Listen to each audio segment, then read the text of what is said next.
I remember Reverend Michael, when I first went to Agape, he just told this anecdote, and I don't know why I've always remembered it. I went to a million services after that, but I've always remembered it. He talked about a gentleman who had met this woman who he really was attracted to and liked her a lot. And he didn't get any of her information. He didn't get her name. He didn't get her phone number. He just remembered her saying that she went to Agape on Sunday mornings, a spiritual community named Agape. Now, Agape, by this point, was already close to 1,000 people. So he started coming on Sundays to find her. He was sort of in search for this woman. And he came every week, and he could never find her. But over those weeks, he really fell in love with Agape. And he got really involved. And Reverend Michael said, I don't care what brings you here. Whatever gets you here, that's great. And he said the guy never found the girl the whole time. He never saw her, but became an active member.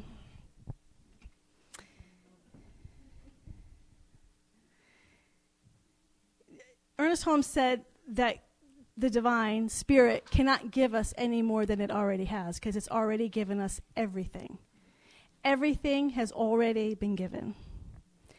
And the only way to really, really know this and experience this is to know our oneness with God, to unify with God, to know that we are the life of God, that there is no separation. And this is only, because otherwise it's just conceptual. But when our whole being is in alignment with this divine power and this divine presence, we start to feel a love that we can't even begin to imagine.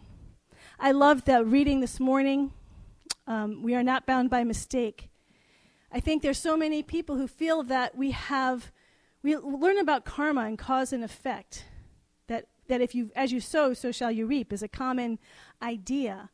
But what I love about what we understand how the law works is that there's forgiveness. There is that when I shift how I am, when I shift and move more into alignment with a different choice, that we are immediately forgiven. The effects of those past causes are dissolved into the nothingness from which it came. And that's what makes what we're learning extraordinary. Now, there's a lot of spiritual teachings that said that you still have to, sometimes people, I think, misinterpret karma as this thing that you're sort of stuck with, like you can't break the effects of the cause. But what we know is that when we understand that this law is always at work and it's always saying yes, when we put a new idea into it, an entirely new idea, the entire law shifts to respond to that new idea. That's extraordinary. That's extraordinary. We do not have to pay the price of past mistakes, of past things that we feel like we wish we had done differently. We don't have to pay a price if we allow ourselves to just say, I'm willing to be brand new in this moment. We're putting a new idea into the law of action. Hello, welcome.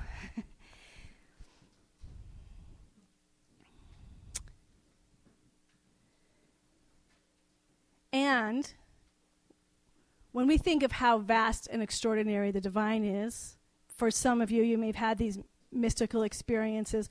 Why don't we experience it more? Why aren't we walking in this extraordinary light and love and total joy and freedom and being all of the time? Because we don't know we're one with God. We don't really know that. It always comes around to that. You know, as I was reading this chapter, this third chapter in the Science of Mind textbook, it kept coming back to, you can train your thought, you can do all these things, but the essence, the place where everything is going to shift is the more we know our unification with God, with the divine. And so today, we're reviewing basic principles. We've been doing that all month. I can't even remember the last week, so I'm not going to review. They're recorded somewhere. What did we do? The first week was what? The thing itself, how it works, what it does, and today's what it does, how it works, whatever. They were really good talks, though. The basic principles that we can never forget because they're just so basic, right? So part of that with the basics is spiritual practices. I want to talk about spiritual practices today because that is also the basics. It's very nice to have these basic ideas, but we have to remind ourselves how important it is that it's not just about intellectually knowing, it's about becoming one with God. And that takes a rigorous daily practice, that there's no substitute. Roger Walsh is a a guy, he started studying all these spiritual leaders that have been around for dozens of years, or for the second half of the 20th century. He started studying them, and then he studied ones that had passed. And what he found over and over and over again was that spiritual leaders or spiritual teachers who did not continue doing their spiritual practices, they did regress. They did fall backwards. That the spiritual teachers who really stayed present and fully alive to who and what they were kept up their spiritual practices to the day they left their body. And in fact, generally got stricter in their spiritual practices. Not like, oh, I'm already enlightened, I can stop now because I know I'm one with God. So if I'm walking around knowing I'm one with God, and the whole non-dual idea that there's no separation, God is everything, so really everything I do is God, so why bother? It's all God. I don't need to do these practices. Why we do the practices is because there's a density to our understanding, and there's a density to the world in which we live, and we have to constantly and daily pull ourselves awake. And that's why we have spiritual community. That's why we continue to go to classes. That's why I like to continue to go to classes. That's why I like doing what I'm doing, because it reminds me, I think it's so amazing that I get to be in a group of people that when no matter what we're doing, we're praying at the beginning and praying at the end. We're always constantly evoking the power and the presence and the love of the one power, of the one Spirit, the thing itself. I was going to end with this, but I got to start with it because it's so much on my mind, and it maybe is on your mind. Was that march not incredible yesterday? Holy smokes, I've heard figures, 2.5 million people around the world. I don't know if you've seen it. I know I posted it on my Facebook page if you want to look. There's a New York Times picture. Did you see it? Oh, it was so moving. It was just one picture of all the different cities. So it started with Washington, D.C. They had 500,000 people there. New York City, Boston, Philadelphia, L.A., San Francisco, Sacramento. The big cities, that's extraordinary. And then you had all these other cities that you might not think about, like Lincoln, Nebraska, Missouri, Oklahoma City, Texas, Lubbock, Texas, no wonder. And then there's Guam, and there's Kenya, and there's South Africa, and there's New Zealand, and there's Antarctica, and there's Australia, and Brazil. And it's just extraordinary. Extraordinary all over the world where these march for the empowerment of the feminine face of God. That's the way I experienced it. And that's also why I started with the Michael Beckwith story, whatever gets you there. I think a lot of people showed up for political reasons, to say a perspective against some. I think some people showed up to be against something, against the newly elected president, against his policies. But what the energy really erupted was about what it were for. The empowerment of the feminine face of God. The empowerment of the rights and the equality of all beings on this planet. Equality for everybody. Fair treatment for everybody. There's not a single person that I read on Facebook from Livermore, from the Livermore area, from people I know in the Centers for Spiritual Living, all the different ministers and people I know from other centers who went and marched, people from high school who are in different cities who I haven't seen since high school. Every single one that I read, I can only speak for myself, said it was the most amazing experience. The kindness, the joy, the generosity. One of them went down on BART and she said she had everyone on the BART singing "This Little Light of Mine." And that people were making friends with strangers and they were helping one another. It was so peaceful. And it was just this energy of light and love. And I think we can only become that good which we are willing to embody. And I personally think it's not an accident that there's been this incredible feminine force in our spirituality. And with that, when we think about this march, it was not created by an organization. It was not created by a celebrity or even spiritual celebrities. No one person can say, we created this. All over the world. You have to go through it. I just started crying as I was scrolling through all these pictures. It's extraordinary. No human being or organization could have created anything so big. What do we think created yesterday? there was that divine impulsion, I believe, whatever gets you there, going back to Reverend Michael, whatever gets you there was this divine impulsion of saying that it is time for the feminine face to be seen and to be valued and to be empowered and not to forget who and what we really are. We don't want to regress. We want to continue to grow and expand. And not just the feminine face of God, just in we have no borders. We have no walls. Our love and our equality and our rights and our justice serves all people equally. That it is fair and a just system. It was a standing for all these positive attributes. And I also want to be really clear, I'm not against the masculine form of spirit. I love it, actually, and I think all women do. We don't want to be in this world without that beautiful masculine expression. Then it gets very lonely. But we've had this idea of only the masculine as the first cause. We use, for those of you who know me, it's a little pet peeve of mine, that we always use masculine pronouns as to describe first cause. And we've been doing that for thousands of years in so many religions that, of course, we get a lot of really fulfilled and rich masculine energy and presence on the world, and that's great. That's not a bad thing. But we also need to have that feminine face of first cause and the feminine face and the fullness and the richness and the flowering of the feminine face. So we have two beautiful presences, energy combined as one, and that's where the dynamic evolution of creativity and merging and union, and that's when we are the happiest. When we're in a relationship, you don't want to be with someone who's unconscious. You want to be with someone who's conscious. We want both genders, and it's gender fluid, to stay open for that wonderful masculine and feminine energy to be fully realized. And to me, that was almost a miracle yesterday, watching that. That was the divine, that there was this calling forth. I didn't even really think much about it. I heard about the Women's March, and then it just started growing on the ministers' listserv. People started writing about it and writing these long things, and I thought, you could just see there was something just birthing. We can only have that which we are willing to become. We are becoming more and more aware of our oneness and union in God. And that feminine face of God, we are one with that feminine face of God. I wasn't going to say this. I just know there's a few people who are in foundations class, and I just have to point this out. When I realized the power of the divine feminine, I was never a feminist. I grew up with 3 brothers. They were fantastic, so I didn't have this, and I always felt I could do whatever I wanted. I never felt repressed.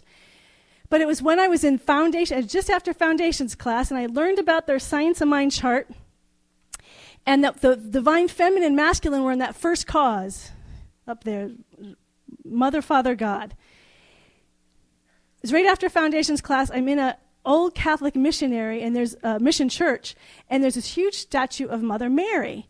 And my first response was, well, isn't a church supposed to be about Jesus and not Mary? So I'm judging it, like you got it confused. But then I remember just standing in front of that statue and thinking about the science of my chart. Yes, I'm so interesting. So, and I'm thinking about the science of my chart, and I'm like, well, if the divine feminine, if that is birthing creation into form, that first idea, and I'm made in the image and likeness of God, and I am a woman, then there has to be a divine idea for this mother. And I'm actually seeing it, the arrows going down into form, and I'm getting it. And as I'm getting that, I am made in the image like, and there's an image and likeness of a divine feminine face that is first cause that statue of the Divine Mother came alive, and I became one with the Divine Mother. And so it moved into a mystical experience of the Divine Feminine. That's when I started realizing, there's something here to be recognized and owned, this feminine face of God. We can only become that, we can only have that which we become. If the more oneness we feel with that divine presence, so what I started doing, the reason why it's a pet peeve is because I didn't even have an issue on it. I just started changing all the pronouns to she's. And I couldn't believe what a difference it was making. And I didn't think, and again, I wasn't against, I had no trouble with the he's. I wouldn't have but it was like suddenly this little tinge of separation that was inside of me. Every time I heard the word God, it was a masculine thing, and that I was a feminine face. And it just started healing in me as I started switching all the pronouns to she's. It was such a small, tiny little thing. And it's, again, I always use that yoga pose thing where they come up to you and they just move your hand, just a little twist. And you're moving a little bit into alignment. That's what it was for me. We can only have what we become. We are here to know our oneness and union in God. So, spiritual practices. Spirit, mind, heart, body. One of the things we've discovered about spiritual teachers is that there are some spiritual teachers who have been very evolved spiritually but have been emotionally not very developed. They can be almost childlike, immature in their emotional understanding. There are some who can be very evolved spiritually, but intellectually or mentally not very evolved. They may have very old ideas of how the world works, very dogmatic, mythical theologies. So I don't know if you've ever had the experience of following some teachers that I know are spiritually awake, but humanly they don't seem to be quite as evolved as the world that I grew up in, not as liberal. That's what I would say. They're a little more traditional and dogmatic of what I would think was right. So there's this idea now that's becoming more and more understood that we actually become, if we want to, spirit is everything.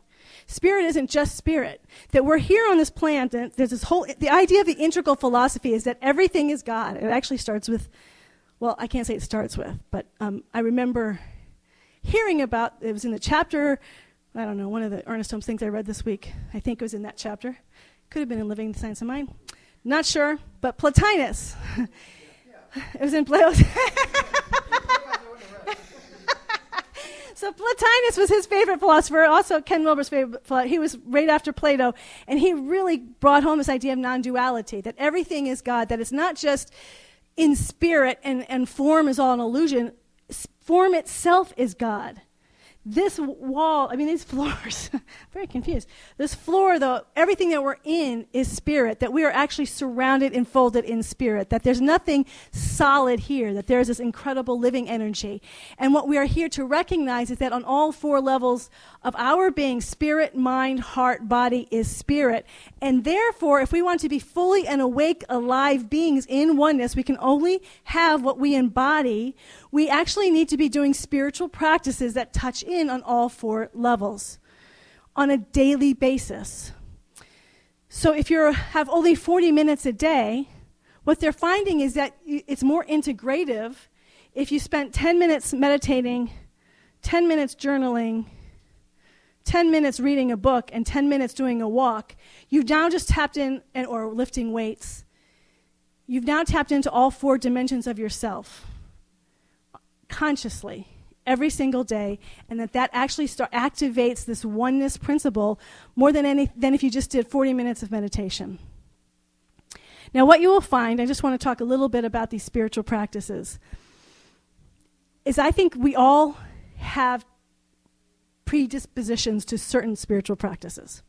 In fact, there's this great research going on. I forwarded it to some of you, but it cost $2,000 to be part of it, so I don't know if anyone did it. But they're doing this research about all the different types of meditation practices. And what they're discovering is that not we have personalities and we resonate with certain meditation practices more than others. And the person who's doing it did it because when he was doing meditation practice, he was doing this one style and he kept trying to do it and never got very far, but always felt like he was a failure. And it wasn't until years later that he started doing another practice and it just fit him. And he said, I just made so much progress so much quicker. So now he's doing all this research to help people discover. The research is the purpose. The end purpose is to find a tool that people can find the meditation practice that fits with them so you can make progress faster and not spend a lot of time doing the wrong or a meditation practice that doesn't work for you. But I also just think, there's 4 paths to God in Hinduism. Meditation just works better with some people. And I'm saying this for a very specific reason. So I read someone like Yogananda. He loved meditation from the beginning, was going into these altered states very quickly.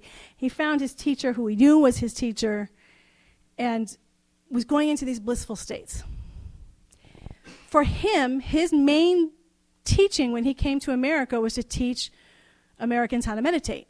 He wanted people to have the direct experience of God. He didn't want it just to be theoretical or mental. And meditation was the way for him, and his particular way with Kriya Yoga was that way to experience God.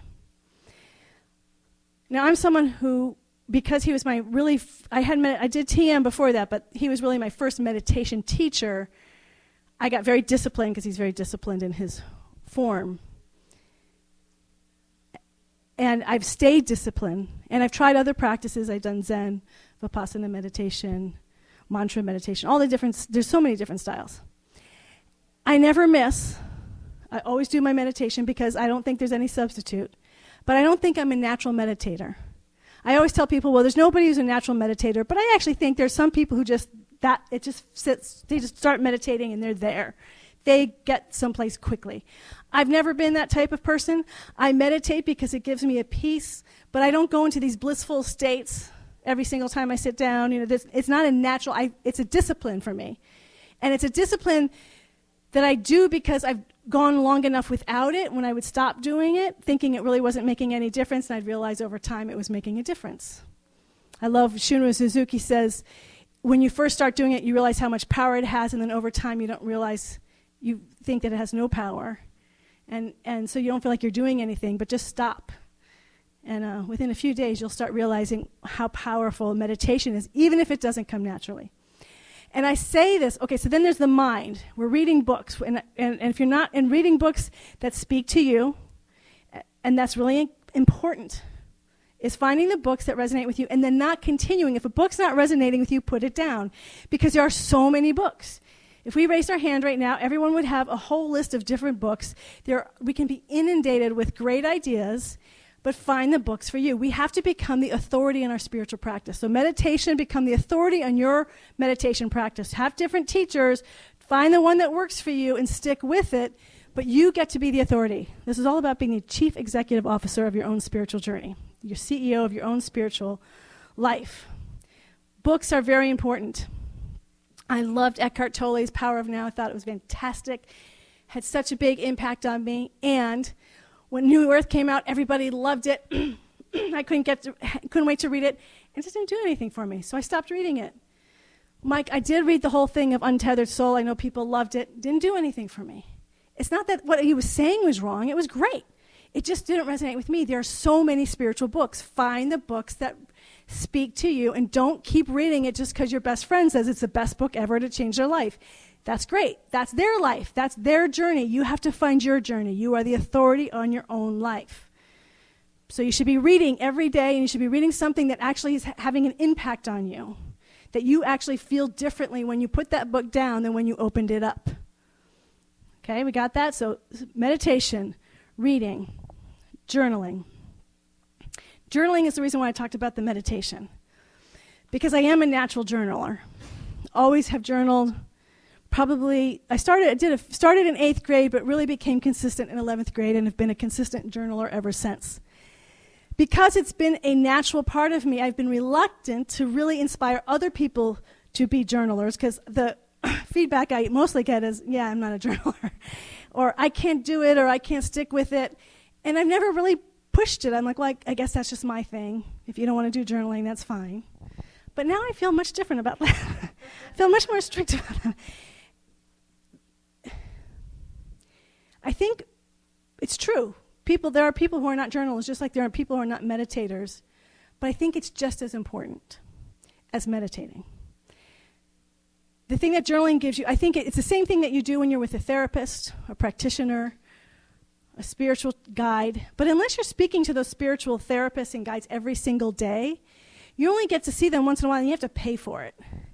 Journaling you can do every single day, and you don't have to pay anyone for it, and you get incredible amount of richness from it. It is exploring your interior emotional life. Remember I said there's spiritual teachers who are very awake spiritually, but they aren't very know about themselves emotionally or about other people emotionally. It's because they haven't done emotional work yet. And we still have to do that. That's spirits in everything. Spirits not just this thing where you go off and transcend and everything magically fix itself. We have to do the work on all 4 modalities.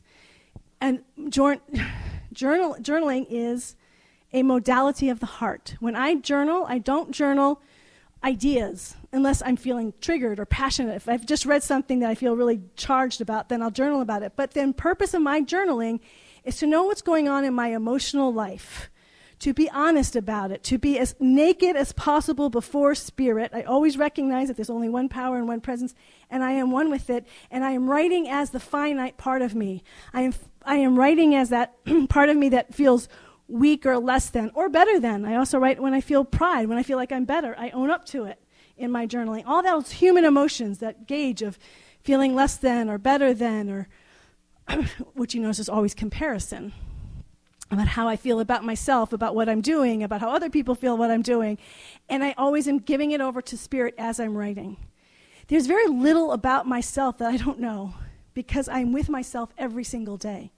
Doesn't mean I've cured myself, but I don't freak out over my human self.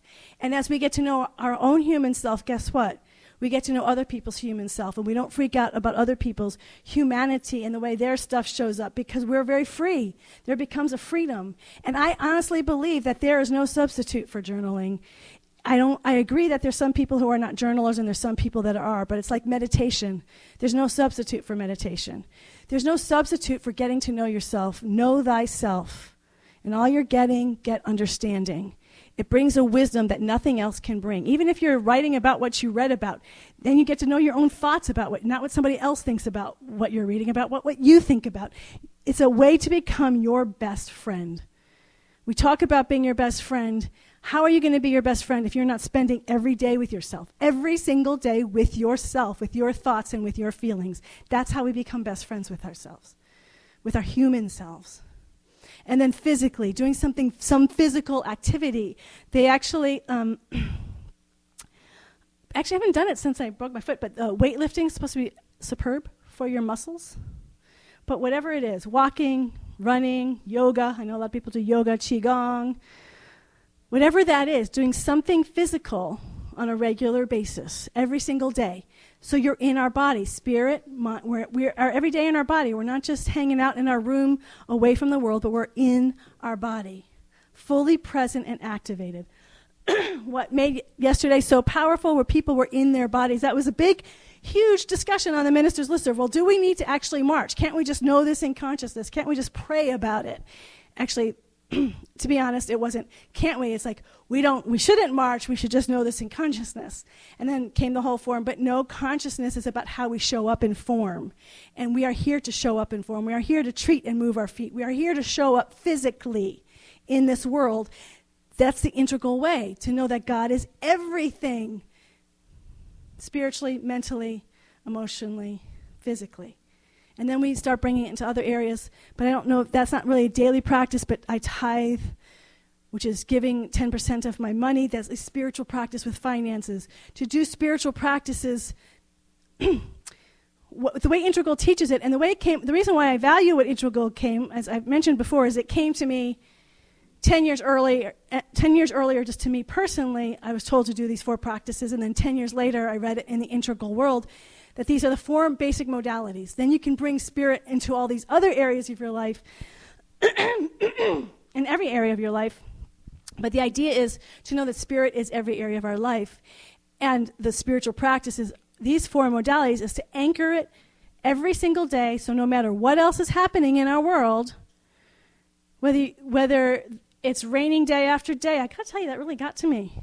But I had my spiritual practices. We're going through a shift as a community. We're going to be, I was going to give the announcements, but I might as well do it now. We're going to be having our Sunday services on College Avenue starting February 5th. It's very exciting, but that's change. And for some people, that change is a little bit stressful. We'll announce it, but we need cleaning, and we need to set stuff up, and we need leadership, and there's going to be food, and there's stuff to do. That can create stress. In your spirit, I just want to go up to my community and just be peaceful. I don't want to be stressed out. Spiritual practices. Every single day, we can only have what we become. There's no time when God is not. There's no space where God is not. So we are practicing. There's no reason not to practice this presence no matter what we are doing with our life. In our jobs, in our relationships, at home, in our spiritual community, in this great, grand, and glorious spiritual community. And that's how we become. We can only have what we become.